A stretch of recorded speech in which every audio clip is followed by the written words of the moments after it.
Hello everyone and welcome to my favourite books of 2017 video. So this was a really tricky video for me to put together because I read so many amazing books last year, but I think I have finally somehow managed to narrow it down to just 10 that I'm going to talk about in this video. So all 10 of these books are books that I know that I'm going to be recommending to people forever. They're books that I'm still thinking about even though I read some of them months ago, and I just simply had to share them with you guys. So they weren't all released at some point in 2017, but I read them all at some point within the last year and really enjoyed them, and they're going to be in no particular order because I honestly genuinely loved all 10 of these books equally as much. So the first one I'm going to talk about is actually a novella written by one of my favourite booktubers, and the fact that it's written by him bears no relation to how much I honestly genuinely enjoyed this book, and that is There Are Monsters Here by Chaney. I will leave a link to his booktube channel in the description down below. He is very big on his horror books, so please go and check him out for horror recommendations. And this is his little novella, and it follows a family who each see different monsters, and it's about identifying your inner monsters. It's about dealing with ghosts in your past that are somehow still haunting you, and it's about identifying them, it's about dealing with them, and it's about ultimately overcoming them in order to lead a better, more peaceful, happier life. And it was just a really lovely little concise allegorical tale. Obviously there's lots of metaphors for mental illness in there, but it was just done in a really lovely, a beautiful, atmospheric way. So I definitely recommend it to everyone who fights monsters on a daily basis because it was just a really lovely little novella. So yeah, really enjoyed There Are Monsters Here this year. The next one I want to talk about is The Long Way to a Small Angry Planet by Becky, and this is a sci-fi that I know I've talked about quite a bit on my channel before. So this follows a crew made up of lots of different races of humans and aliens, and they're on this spaceship that tunnels holes through space. So they tunnel holes between planets and between stars, and this makes them a lot of money, so they are able to live a quite comfortable life on this spaceship. But it's so character driven, and those characters are honestly so amazing. The relationships between them are incredible.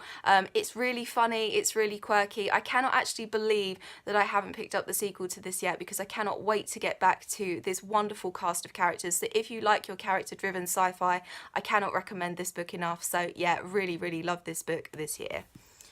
The next one I want to talk about is The Lying Game by Ruth Ware, and I am a massive Ruth Ware fan anyway, but I think this is probably my favourite of hers to date. So this was her 2017 release, and this follows 4 women who have been friends their entire lives, and when they were at school together they used to play this game called The Lying Game, where they would each tell lies and they'd score points based on how big the lie was and how many people they managed to convince that it was true. And now that they've grown up, they've become adults, they've gone their separate ways, and then when one of them calls all of them back together, they reconvene at the town where they all went to school together, where a secret from their past has surfaced and they need to deal with the backslash from that. And it's just so mysterious. There are so many twists and turns that I just did not see coming at all. Some amazing characters as well. I cannot recommend Ruth Ware enough for people who love. They're very fast paced, very mysterious, where you don't have any idea at all what's going on. I definitely recommend The Lying Game and Ruth Ware. So yeah, really love The Lying Game this year too. The next one I want to talk about is Sleeping Beauties by Stephen King and Owen King. This was his 2017 release with his youngest son, Owen, and I don't really know which genre to put this in. I'd say it's probably more kind of mystery, suspense, thriller, but there are definitely aspects of horror, there are aspects of sci-fi, there are aspects of fantasy in there as well. It's an amazing story about a world where when women go to sleep, they become cocooned in this weird gauze, which if it's disturbed, the women immediately wake up and become violent and feral, but actually they are having very vivid dreams of living in this alternate reality in an all-female society with all of the other women who have gone to sleep in this town, and they're living a pretty happy, peaceful life. And obviously when their cocoon is disturbed, they wake up and they are brought crashing back into the reality. But there is this one woman who has been arrested after an explosion in a meth lab, and she seems to be immune to this curse, so she can go to sleep normally and wake up normally, and half of the men think that she is the reason this curse has happened, so they want to kill her, and the other half of the men think that she might be the key to get their wives and their sisters and their daughters out of this strange sleep. And it's just so good. There are lots and lots of twists and turns that I didn't see coming, some amazing characters, some beautiful vivid descriptions and world building. It was just so gorgeous. It really was. So please pick it up if it sounds like your sort of thing. It's just a crazy strange adventure, as you would expect with Stephen King, but it is a beautiful story. So yeah, really loved Sleeping Beauties. The next one I want to talk about is Bird Box by Josh Malerman, and this is a psychological thriller that very closely straddles horror.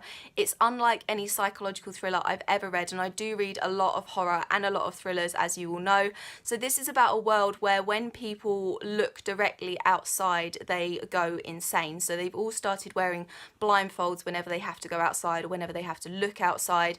And there are two story strands to this. So in one story strand, our main character is heavily pregnant, and she's living in a house with a lot of other young people who are trying to figure out exactly what's going on out there while trying to survive on the very small rations that they have. And then there's another story strand where she is living alone with two small children. 4 years later, the world is still exactly the same place. This weird thing is still making people go insane, but she's trying to get herself and these two small children to a safe place that she has heard about. And it's just so terrifying and so chilling, and you never really find out exactly what this thing is, and I think that makes it even more scary, because obviously it's left to your own interpretation and you can obviously imagine the worst things possible. But it was just so good. I flew through it. It was just so addictive. It was so good, honestly, and I cannot wait to pick up some more of Josh Malerman's work, because I think he does have a couple of others too. So yeah, really loved Bird Box. Please pick it up if it sounds like your kind of thing.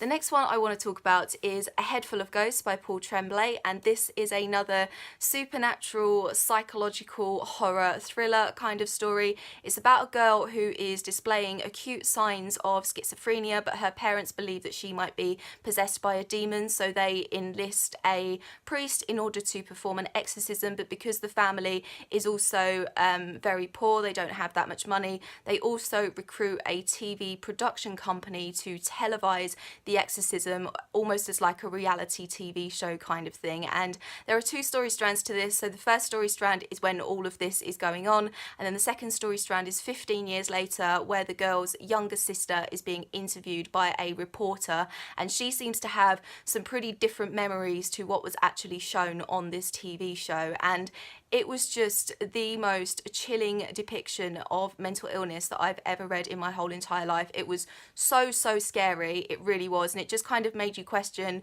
the difference between memory and reality and all of that kind of stuff. There were lots of references to classic horror pop culture, so there were lots of horror books and TV shows and films that I'd not heard of, so I can now look those up and hopefully enjoy those too. But it was just so good. If you like your classic exorcism, possession kind of stories, then this is a really good one to pick up. So yeah, really loved this year too.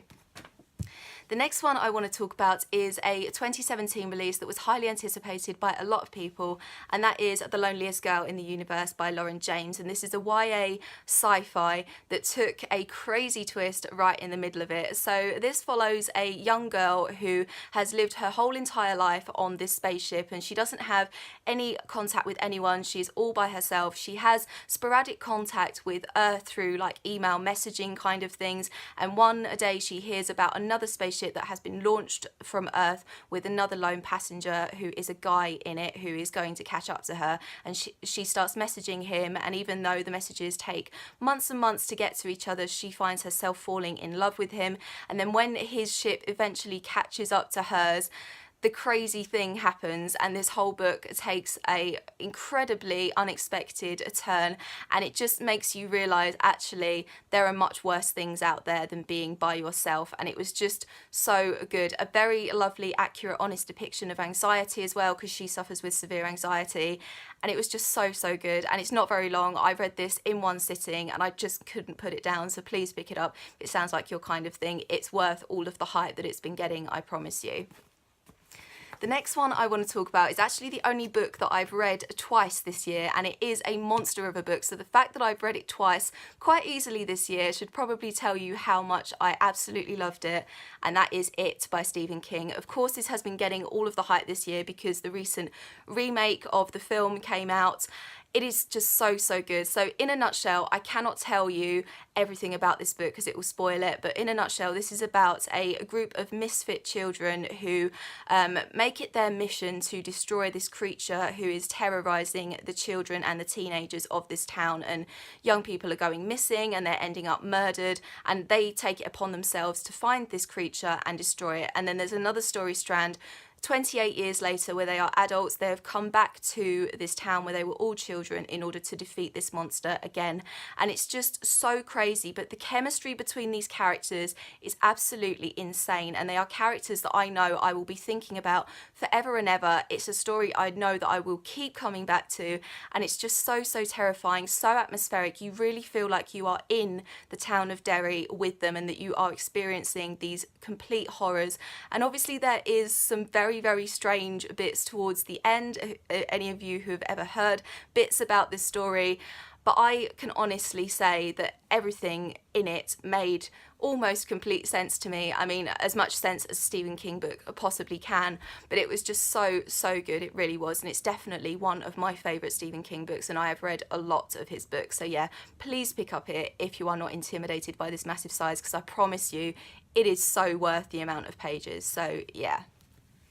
The next one I want to talk about is actually a very, very important book, and that is Reasons to Stay Alive by Matt Haig. And this is actually a non-fiction book. It's semi-autobiographical and semi just his thoughts on what it's like to have anxiety and depression, but it helped me so, so much. And I read this right at the beginning of 2017. I think I read it like January, February or something like that. But it is just so, so powerful, and it just helped me feel so much less weird and so much less alone for having anxious and depressive thoughts. And I cannot recommend it enough to people who suffer with mental illness or mental health struggles in any way. It's just so, so beautiful. So please, please pick it up. And the last book, or kind of series actually, on my favourite books of 2017 is A Darker Shade of Magic by VE Schwab. So I gave all 3 books in this trilogy 5 stars. I don't even give all of the Harry Potter books 5 stars. I absolutely adored this trilogy this year. So this trilogy follows a guy called Kel who is a traveller, and he can travel between alternate Londons, and he uses this ability because he's one of the only people left who can do this to smuggle illegally possessions and gifts and different things across the different Londons for various people pay him to do this. And on one trip he is robbed by a girl called Lila who is looking for an adventure, and when she eventually saves his life later on from a deadly enemy, he agrees to take her on a journey through these alternate Londons, and craziness happens from there. There is so much magic, the characters are absolutely amazing, the romances are just so easy to root for, and I just absolutely love this trilogy. If you haven't read this trilogy, I thoroughly recommend it if you love all of your magic and tomfoolery and crazy adventure kind of stories. I cannot recommend the Shades of Magic trilogy enough. And that is it for my favourite books of 2017. What are some of yours? Please let me know. I will leave all of my social media in the description down below. I hope you're having an awesome day, and I will see you very soon for another video. Bye bye.